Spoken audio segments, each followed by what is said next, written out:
Hello बच्चों, कैसे हैं आप। उम्मीद करती हूँ आप बढ़िया और एकदम मज़े में होंगे, खुश होंगे और लाइफ को एंजॉय कर रहे होंगे। बिल्कुल बच्चों, खुश रहिए, स्वस्थ रहिए, मस्त रहिए, यही तो जीवन का आधार है। देखिए, जब हम खुश होते हैं ना तो कार्य भी निपुणता से करते हैं। तो चलिए रहते हैं खुश और बढ़ते हैं अपने अध्याय की ओर। हमारे अध्याय का नाम है विवेक। तो बच्चों, प्रस्तुत पाठ श्री रामानंद जोशी जी द्वारा लिखित है। लेखक ने पाठ में दैनिक जीवन से जुड़ी कुछ समस्याओं, जटिलताओं का उल्लेख किया है जिन्हें हम सोचते नहीं हैं।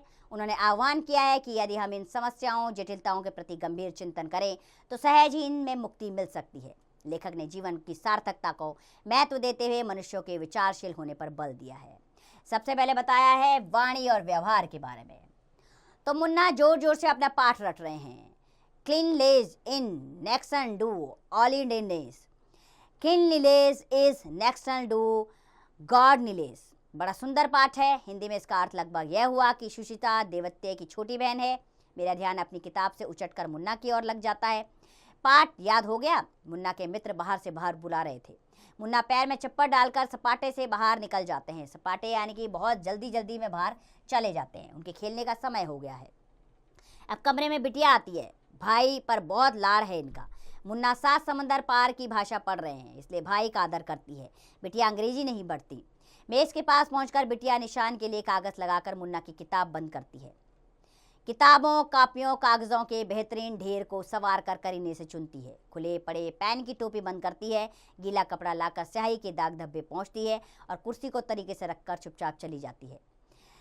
Clean क्लेस is next to godliness. मेरे सामने ज्ञान नंगा होकर खिसियाना सा रह जाता है।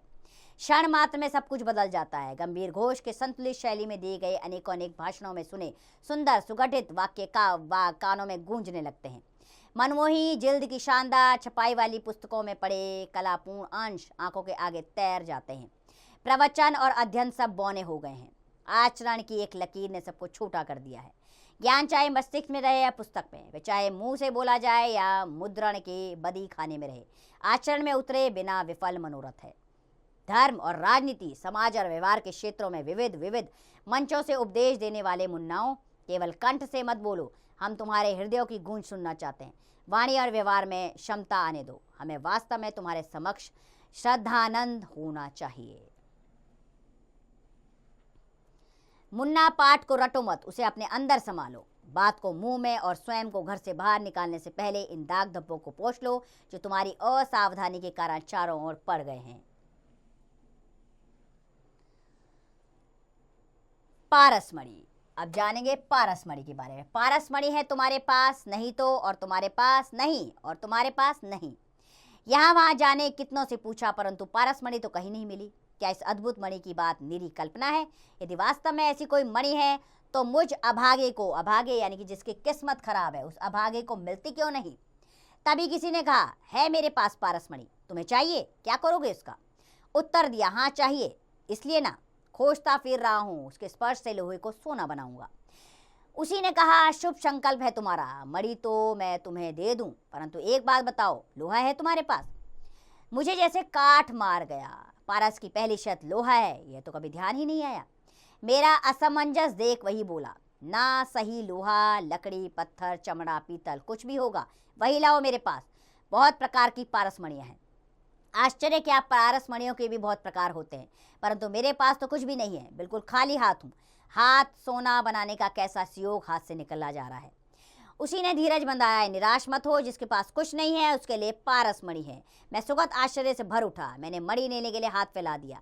वही बोला, याचना के लिए फैलाए गए हाथ का भाग केवल तिरस्कार है, यानी कि उसको केवल तिरस्कार मिलता है। लोग उसका आदर नहीं करते हैं। बंधु, हाथ बढ़ाओ तो किसी उद्योग के लिए, उद्योग यानी कि अर्थात कार्य के लिए आगे हाथ बढ़ाओ। तुम पारसमणि खोजते फिरते रहे हो ना, परंतु वह तुम्हारे भीतर ही है। स्पर्श मणि यानी कि स्वयं को स्पर्श करो, तुम्हें पता लगेगा मणि तुम स्वयं हो।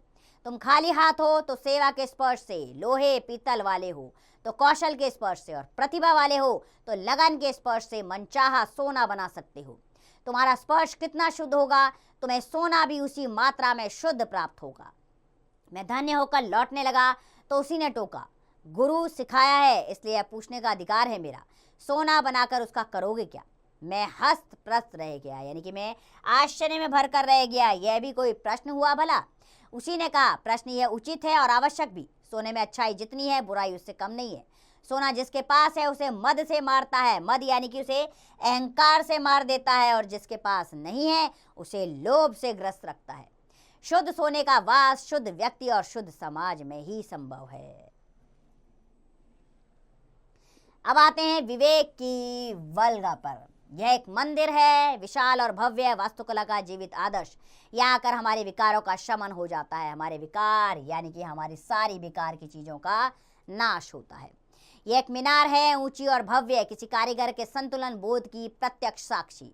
इस पर चढ़कर व्यक्ति कहता है कि उठो और ईश्वर के प्रति कृतज्ञता ज्ञापन करो, यानी कि ईश्वर के प्रति आभार व्यक्त करो। यह एक सड़क है, दुर्दीर्घ और सुदृढ़, किसी इंजीनियर के अनुभवों और प्रयोगों की जागृत निशानी। यह मानव संस्कृति और सभ्यता की प्राण रेखा है। यह एक कारखाना है, यह एक हाट है, यह एक औषधि है, औषधि यानी कि एक दवाई है। ये सब प्रगति के कारवा के पद चिन्ह है। ये सब आदमी की बुद्धि और परिश्रमशीलता के प्रति श्रद्धांजलियां हैं।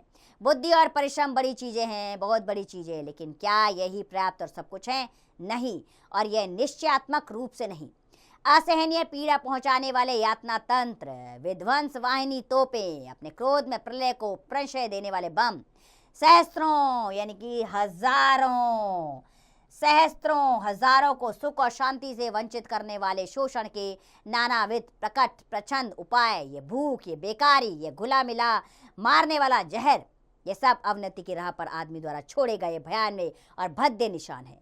और ये सब आदमी की बुद्धि और परिश्रमशीलता के प्रति निंदा के पारित प्रस्ताव हैं। तो हम जाने की बुद्धि और परिश्रम की बड़ी चीजें हैं, बहुत बड़ी चीजें हैं, लेकिन ये ना तो पर्याप्त है और ना ही सब कुछ है। इनसे ऊपर जो भी है वह है आदमी का विवेक, यानी इसकी अपनी सोचने समझने की शक्ति इससे ऊपर है।